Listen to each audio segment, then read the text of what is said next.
Mayroon na naman tayong nakitang medyo delikado ito mga kaboy sa shower enclosure ang hinges niya. Natatanggal na naman Ayan umaangat siya, bumubuka.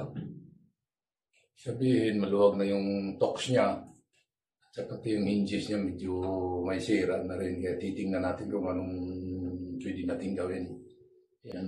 Pati dito nagsiluwagan na yung niya yung tornilyo.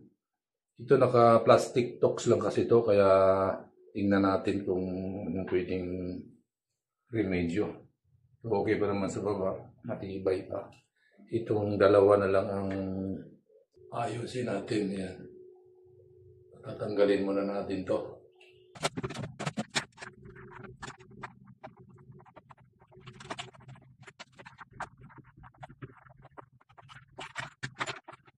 Kung nagiging problema niya, ito lumuwag to. Ayan. So, ito yung iigpitan natin. Tapos, itong butas na to, kailangan nating palitan ng tox. Pwersa na yan.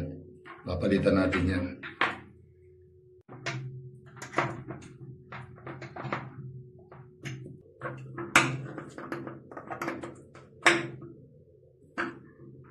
Huhugutin natin itong plastic tox niya.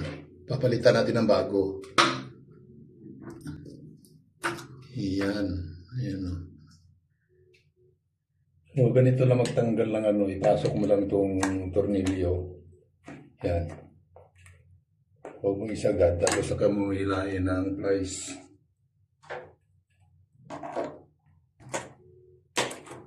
Yun. Lumabas na, ayan.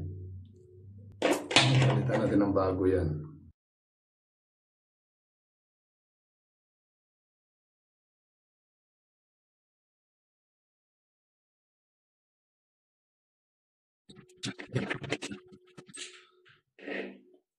Ayan, tanggal na natin. Ayun.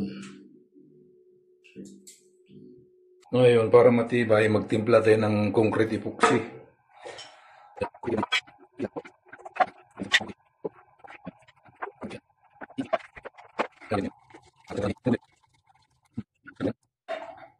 Ngayon, diskarte niyan para pumasok dun sa may butas.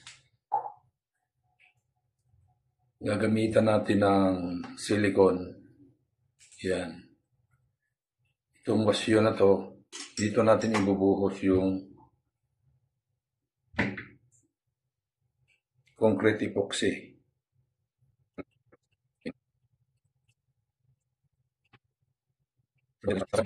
Ipasok natin dito sa may butas.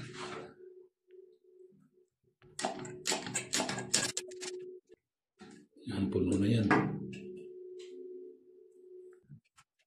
Hindi lang matibay.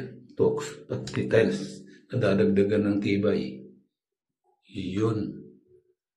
Kamay pasok ngayon yung tox. Yan. Sure na yan, sure na. Yan. Okay. Balik na natin.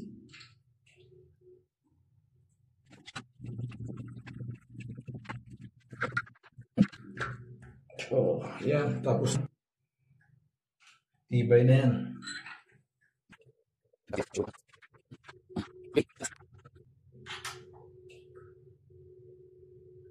Okay. Tigas na. So, tapos na.